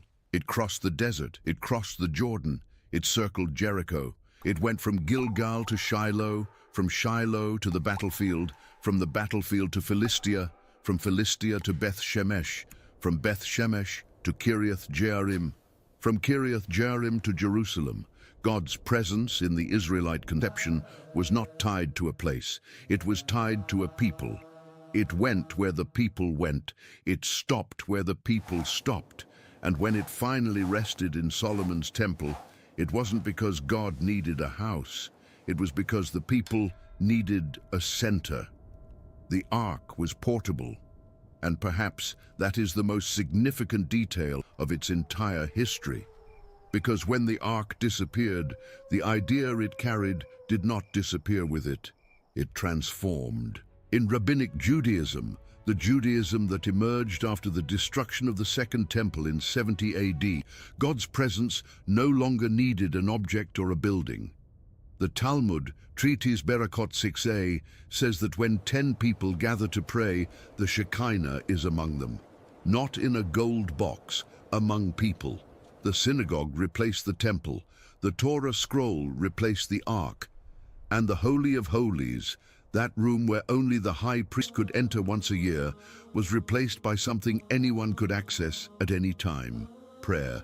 It was a theological revolution so profound it is hard to exaggerate its impact. The God who dwelt in a sealed room, accessible only to one man, one day a year, began to dwell in any place where people gathered in his name. The concrete became abstract, the local became universal, the object became an idea. Christianity took this transformation one step further. Paul, writing to the Corinthians, 1 Corinthians, said, "Do you not know that your body is a temple of the Holy Spirit?" The temple is no longer a building, it is the human body. The ark is no longer a wooden box, it is the heart. The Holy of Holies is no longer a stone room in Jerusalem. It is the interior of each person. If you wanted to trace a line of history, it would go like this. First, God dwelt in a box carried by priests. Then in a room inside a building. Then among gathered people. Then inside each individual person. The trajectory is clear, from the smaller to the larger, from the exclusive to the universal, from the material to the spiritual.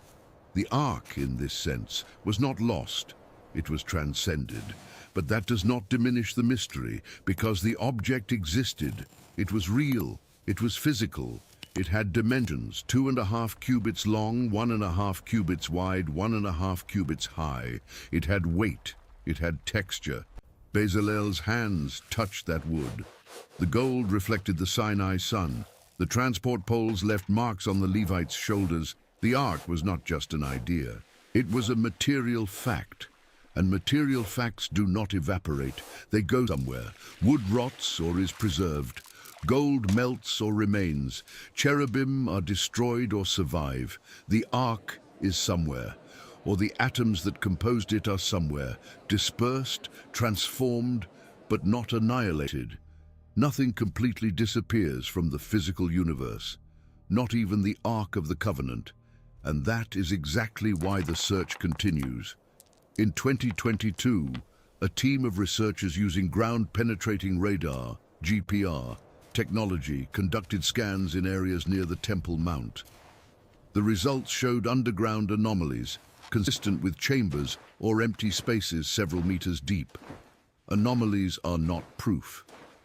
An empty space could be an ancient cistern, a sewer tunnel, a natural cave. But every anomaly is a possibility, and every possibility keeps the search alive. Meanwhile, in Axum, Ethiopia, the guardian of the Ark continues his vigil. A man alone in a chapel, caring for what he believes to be the most sacred object in human history. He doesn't need radar. He doesn't need excavations. He doesn't need proof. For him, the question is already settled. The Ark is there. It always has been. And perhaps this is the greatest paradox of the Ark of the Covenant. It is, at the same time, the most sought-after artifact in history and the most impossible artifact to seek. Because the most likely place where it could be, under the Temple Mount in Jerusalem, is the most impossible place to excavate on planet Earth. The Temple Mount is not just an archaeological site. It is the most disputed spot in the world. For Jews, it is Har Habayit, the Mount of the House, the place where Abraham almost sacrificed Isaac, where Solomon built a temple, where God's presence dwelt among men. For Muslims, it is the Haram al-Sharif, the noble sanctuary, the place from which the Prophet Muhammad ascended to heaven on the night journey, the third holiest site in Islam after Mecca and Medina. And upon it stand two of the most iconic structures in the world, the Dome of the Rock with its golden dome that defines the Jerusalem skyline, and the Al-Aqsa Mosque, where thousands of Muslims pray every day. Any attempt at archaeological excavation under the Temple Mount would be interpreted as an act of aggression, not just political, religious, existential. The potential for destabilization is so great that even mentioning the possibility of excavating provokes diplomatic tension. But there is something many people do not know. Between 1996 and 1999, the Islamic Waqf, the authority that manages the Temple Mount, conducted an enormous construction project in the area known as Solomon's Stables, in the southeastern part of the complex. The goal was to create a new underground prayer hall, the Al-Mawani Mosque. And to do this, mechanical excavators removed about 9,000 tons of earth from the Temple Mount. 9,000 tons. The material was dumped as trash in the Kidron Valley, without archaeological supervision, without documentation, without sifting. For archaeologists, it was a catastrophe. That earth contained fragments of 3,000 years of history, from the First Temple period to the Roman, Byzantine, Crusader, and Ottoman periods. Irreplaceable information treated as rubble.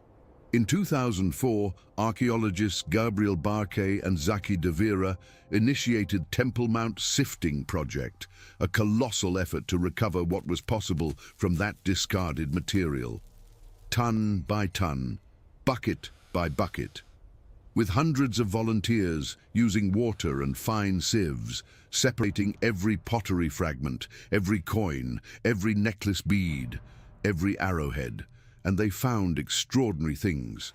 Pottery fragments from the First Temple period, from Solomon's time. Arrowheads from the Babylonian period, possibly from Nebuchadnezzar's own troops. Coins from every period of Jerusalem's history. Tesserae, small mosaic cubes from Byzantine floors. Clay seals with ancient Hebrew names. But nothing that could be directly linked to the Ark, which is not surprising. If the Ark was removed before the destruction of the First Temple, its remains would not be in that earth. And if it was destroyed during the Babylonian conquest, any fragment would have been dispersed millennia ago. The sifting project continues to this day. It is the closest thing to an excavation on the Temple Mount that exists. And every fragment recovered is a small victory against destruction, a piece of the most complex puzzle in world archaeology. But there is another document that deserves attention. A document that few people outside of academia know, and which, for decades, has made researchers wonder if the answer about the Ark was hidden in plain sight: the Copper Scroll. Found in 1952 in Cave 3 of Qumran, along with the other Dead Sea Scrolls, the Copper Scroll is different from all the other scrolls found there. All the other Qumran manuscripts are parchment or papyrus. This one is copper, a thin sheet of copper, oxidized and brittle, that had to be cut into strips to be read. And while the other manuscripts contain religious texts, books of the Bible, community rules, hymns, prophecies, the Copper Scroll contains something completely different. It is a treasure list. 64 locations where, supposedly, immense amounts of gold and silver are hidden throughout the Judean region.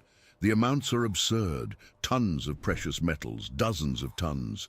More gold and silver than the entire Judean economy could reasonably have produced. Some researchers, therefore, dismiss the Copper Scroll as fiction, an exercise in fantasy, a folktale about imaginary treasures. But other researchers took the document seriously. Israeli scholar Benjamin Mazar argued that the quantities, though enormous, were compatible with the accumulated treasure of the Jerusalem temple over centuries. And if the Copper Scroll was a real record, then someone, possibly temple priests, possibly the Qumran community, knew where the sacred treasures had been hidden before the Roman destruction. And item number 1 on the list? The description is fragmentary and debated, but some translators read a reference to a sacred object hidden in a sealed location. It is not explicitly called the Ark. The words are damaged, but the possibility is enough to fuel decades of speculation. The problem is that the descriptions of the locations in the Copper Scroll are maddeningly vague. In the cistern that is under the wall on the east side, in a hole in the rock, 600 bars of silver. Which cistern? Which wall? Which east side? The landmarks used in the text were clear to whoever wrote them 2,000 years ago. For us, they are almost insoluble enigmas. The landscape has changed. The walls were rebuilt, destroyed, and rebuilt again. The cisterns were filled. The paths were erased. It's like trying to follow a treasure map where all the references were written in a language no one fully speaks anymore. And this leads us to a reflection that is rarely made about the Ark, but which is perhaps the most important of all. The impossibility of finding it may not be an accident. it may be the point. Think about it for a moment. The ark was, by definition, the most restricted object in the ancient world. No one could touch it, no one could look at it. Only one person, once a year, could be in the same room as it, and even then, covered by a cloud of incense so they wouldn't see it directly. The ark existed to be inaccessible. Its function was to be the limit, the point where the human can no longer advance. And what happened? It became completely inaccessible, no longer behind a veil but behind time, no longer guarded by golden cherubim, but by centuries of silence. If the ark was designed to be the threshold between the human and the divine, then its disappearance is the logical extension of its own nature. It was not lost. It withdrew. It went where it always belonged, beyond human reach. There is a passage in the Talmud, Treatise Yoma 54a, that describes something that happened in the Temple of Jerusalem during the pilgrimage festivals. 3 times a year, Jews from all over the ancient world came to Jerusalem for the feasts, and according to the Talmud, the priests would lift the veil, the Holy of Holies, and show the people the cherubim that were on the ark. And the cherubim were intertwined with each other, face to face, embracing. And the priests said to the people, "See, God's love for you is like the love between a man and a woman." It is an extraordinary image. The most sacred thing in the world, the Ark of the Covenant, the terrible presence of God that killed whoever touched it, used as a symbol of love, of intimacy, of affection. The same ark before which Uzzah died was also the ark whose cherubim embraced. Terror and tenderness, infinite distance and absolute proximity, all in the same object. Perhaps that is why the ark captures the human imagination in a way no other artifact can. It's not just its historical value, it's not just the gold or the mystery, it's what it represents. The possibility that the abyss between the human and the divine can be crossed, that there is a meeting point, that the distance is not infinite. And now, here we are, more than 3,000 years after Bezalel shaped the first cherub in the Sinai desert, more than 2,500 years since the ark was last seen by human eyes, and it continues to be sought, with radar and with faith, with excavators and with prayer, with satellite technology and with ancient texts. The search has not stopped, it will not stop, because the Ark of the Covenant is not just an object, it is a question. The oldest question humanity has ever asked, reformulated in acacia wood and beaten gold. Is there something beyond what we can see and touch? And if there is, can we reach it? Each civilization answered this question in a different way. The Egyptians built tombs that were meant to last for eternity. The Greeks invented philosophy to think the unthinkable. The Romans built roads that led everywhere, but not to heaven. And Israel? Israel built a box, a wooden box covered in gold, small enough to be carried by 4 men and large enough to contain the presence of the God who created the universe. The ark is impossible. It always was. A finite object containing the infinite. A container for that which cannot be contained. A house for him whom the heaven of heavens cannot encompass, as Solomon himself recognized on the day he dedicated the temple. 1 Kings, but will God indeed dwell on the earth? Behold, heaven and the highest heaven cannot contain you, how much less this house that I have built. Solomon knew. He built the most magnificent temple in the ancient world and, in the inaugural speech, admitted it was inadequate, that it was impossible, that it was absurd, and he did it anyway, because the alternative was not to try. It was to accept that the abyss is absolute, that the silence is definitive, that there is no meeting point, and that, for Solomon, for Israel, for humanity, was unacceptable. And perhaps this explains why, even now, even in the 21st century, even with all the sophistication of our science and all the cynicism of our age, The Ark of the Covenant continues to fascinate us. It's not nostalgia, it's not superstition, it's something deeper. It's a recognition that there is a dimension of human experience that our instruments do not measure and our theories do not explain. The dimension where art comes from, where love comes from, where the feeling of beauty before a sunset comes from, that feeling that something is speaking, even if there is no voice. The Ark was the address of that dimension, the physical location where the invisible became almost visible.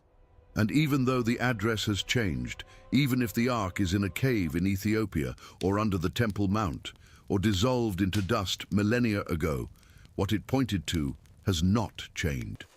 The direction has not changed. The question has not changed. So, where is the Ark of the Covenant? After all we have seen, the evidence, the theories, the texts, the excavations, the traditions, the legends, the frauds, and the genuine searches, the honest answer is, we don't know.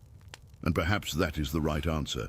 Perhaps the Ark is exactly where it should be, on the border between the known and the unknown, on the threshold, on the veil, in the space between the question and the answer, where faith begins and certainty ends. For 3,000 years, the Ark of the Covenant has been many things. It was a throne, it was a weapon, it was a symbol, it was a promise, it was a danger, it was lost, sought, claimed, disputed, and transformed into legend.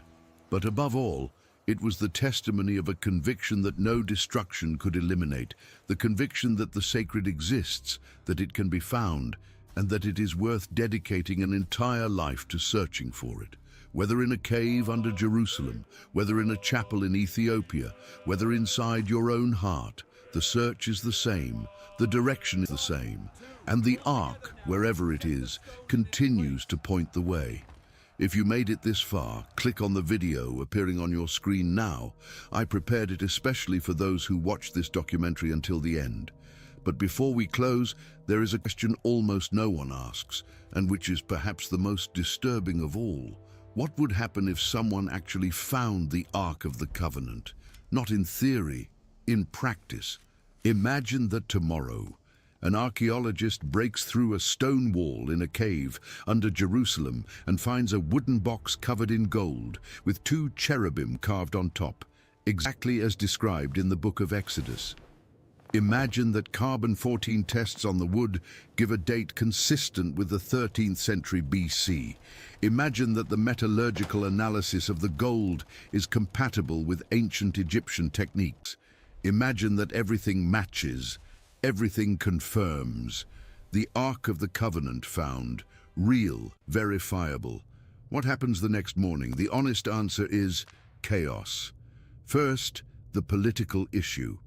If the Ark were found under the Temple Mount in disputed territory, who would have a right to it? Israel, as the modern Jewish state and heir to the ancient kingdom. The Palestinian Authority, as representative of the Muslims who have managed the Haram al-Sharif for centuries. Jordan, which has legal custody of Islamic holy sites in Jerusalem since the 1994 peace treaty.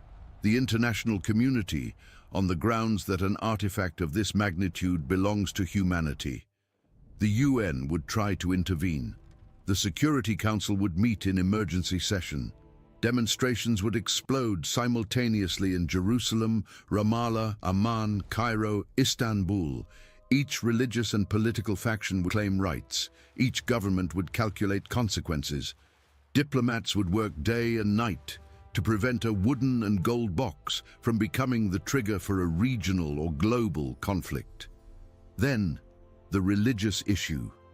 For Judaism, the discovery of the Ark would not just be archaeological news. It would be a theological event of messianic proportions. There are currents within Judaism that believe the reconstruction of the Third Temple and the return of the Ark to the Holy of Holies is a condition for the coming of the Messiah. Organizations like the Temple Institute in Jerusalem have already prepared the sacred vessels. They have already trained priests from Aaron's lineage. They have already woven the high priestly vestments according to the specifications of the book of Exodus. They are waiting. If the ark were found, the pressure to rebuild the temple would become irresistible for a significant part of the population. And rebuilding the temple would mean building over or beside the Dome of the Rock and the Al-Aqsa Mosque. The implications are almost unthinkable.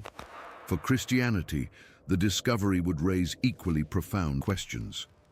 If the ark still exists as a physical object, what does that mean for Christian theology, which declared it transcended?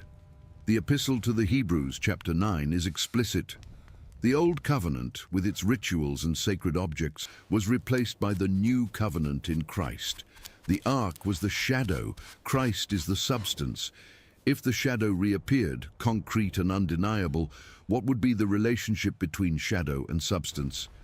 Theologians of all denominations would be forced to rethink categories that seemed resolved for millennia. And for Islam, the Quran mentions the tabut, the ark, in Surah 2, as a sign of legitimacy given by God to King Saul. Islamic tradition treats the ark with reverence, but does not assign it the same central role as Judaism. If the ark were found under an Islamic holy site, the tension between respect for the artifact and defense of sacred territory would create a dilemma unprecedented in the history of Islam. And after all the politics, after all the theology, would come the quietest and most devastating question of all, the personal question. What would the ark mean to you? Not for governments, not for churches, not for academics. For you individually at 3 in the morning, when the world is quiet and the questions you avoid during the day come back without permission. If the ark were found and were real, would that change anything in your life? If you already believe in God, the ark would be a confirmation.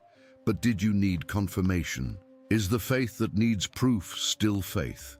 And if you don't believe, would the ark change that? Does an ancient object, however extraordinary, prove the existence of God? Or does it only prove that ancient people believed in God intensely enough to build extraordinary things? Would the ark confirm the existence of the sacred, or only the existence of the belief in the sacred?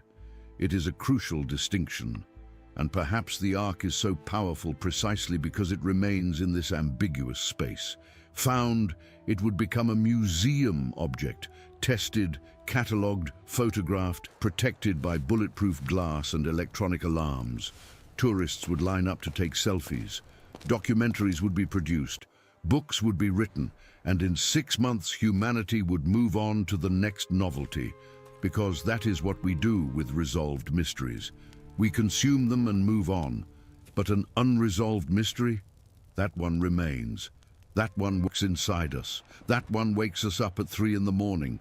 The lost ark is infinitely more powerful than the found ark would ever be, because the lost ark is an open question, and open questions are the fuel of the human soul.